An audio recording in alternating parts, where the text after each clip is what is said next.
Kasus tentang masalah Zakaria alaihissalam.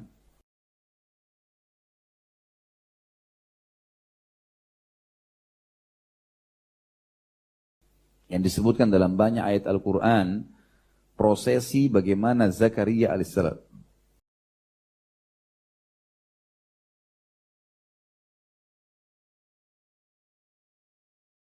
pada saat memelihara Maryam. Maryam kan ayahnya bernama Imran. Surah Al-Imran.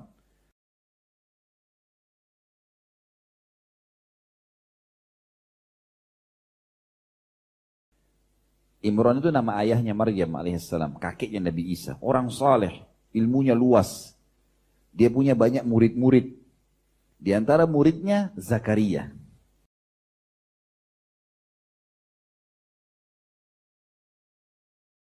alaihissalam. Waktu Nabi Zakaria belum jadi nabi, jadi muridnya Imran.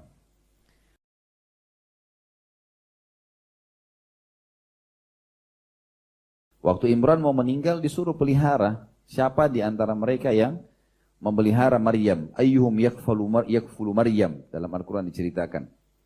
Maka akhirnya Zakaria lah yang mendapatkan itu. Kenapa? Karena istri Zakaria dengan istrinya Imran saudara.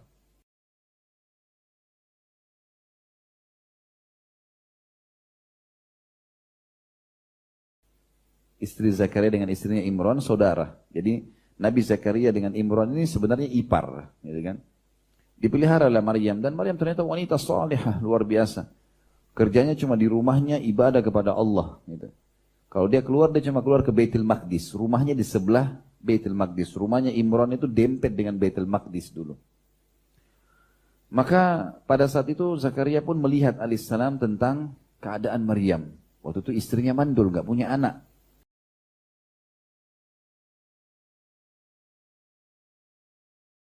Dia lihat ini wanita salihah. Setiap masuk ke dalam mihrabnya selalu dapat makanan. Ditanya dari mana Maryam? Dari langit, dari Allah. Allah kasih buah-buahan yang tidak di Palestina pada saat itu.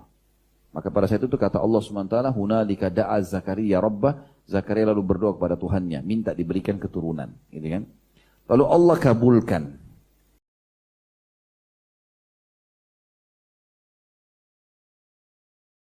Kapan Allah kabulkan teman-teman sekalian? Zakaria berdoa kepada Allah minta anak umur 30 tahun dari istrinya yang 20 tahun mandul.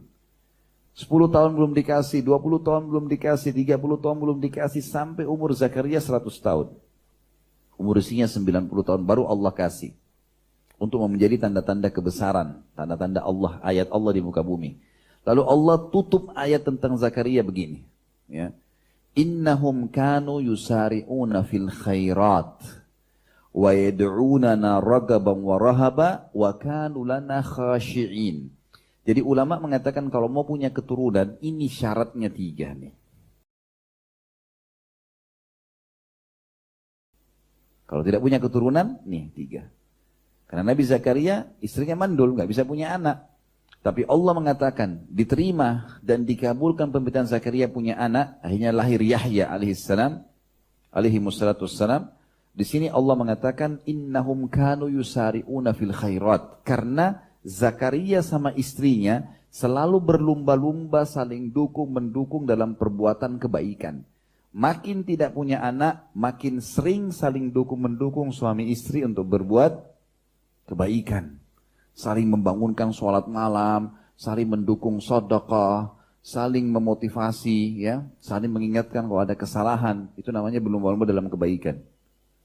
Dikatakan innahum kanu yusari'una fil khairat wa yad'unana ragaban wa rahaba, dan mereka selalu berdoa dengan ketakutan dan angan-angan atau harapan yang besar. Wa kanu lana khashi'in, dan selalu tunduk dan merendah kepada kami. Akhirnya Allah Subhanahu wa taala memberikan keturunan. Itu yang saya tahu, Allahu alam. Dan kita tidak salahkan tadi ya, itu ijtihad. Orang bisa saja berijtihad, bisa saja. Tapi ayat-ayat yang disebutkan tadi tentang masalah hujan turun itu jatuhnya ke tanah kan? Untuk tanah supaya subur. Ya, kalau diisytihatkan manusia dari tanah kemudian kena hujan bisa subur, mungkin, Allahu alam. Bisa saja.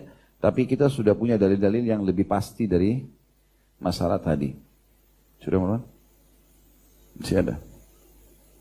Berbicara tentang mengatur keturunan tadi, saya pernah mendengar salah satu ustadz di internet, benarkah sunnah untuk mempunyai anak. Pasangan harus hujan-hujan berduaan berdasarkan dalil. Kehidupan itu dari air dan manusia terbuat dari tanah. Jadi tanah ketemu air agar subur. Benarkah itu Ustaz? Allahu a'lam. Caranya orang disuruh berhubungan badan. Tuangkan sperma ketemu sel telur jadi anak. Air hujan. Allahu a'lam. Mungkin ini ijtihad. Mungkin ini upaya ya. Mungkin ini upaya mencoba mencomot beberapa ayat lalu dihubungkan dengan masalah itu. Tapi Allahu a'lam yang kita itu umum, secara umum disampaikan mungkin ya. Tapi kalau dalil yang khusus menjelaskan tidak pernah ada itu. Tidak pernah Nabi SAW menyebutkan hadis misalnya air hujan akan membuat kesuburan misalnya. Kalau ayat-ayat Al-Quran menjelaskan tentang air hujan akan membuat subur tanah, ya iya tanah untuk tumbuh. Tapi bukan manusianya, gitu kan? Ini mungkin ijtihad tentunya ya. Allahu a'lam, bisa saja orang beristihad. Tapi yang kita tahu adalah normal ya. Nomor saja orang harus ikhtiar secara manusiawi dan itu adalah berhubungan biologis. Allahu a'lam. Bisa saja. Tapi kita sudah punya dalil-dalil yang lebih pasti dari masalah tadi. Sudah mulai? Masih ada. Berbicara tentang mengatur keturunan tadi, saya pernah mendengar salah satu ustadz di internet, benarkah sunnah untuk mempunyai anak? Pasangan harus hujan-hujan berduaan berdasarkan dalil. Kehidupan itu dari air dan manusia terbuat dari tanah. Jadi tanah ketemu air agar subur. Benarkah itu Ustaz? Allahu a'lam. Caranya orang disuruh berhubungan badan.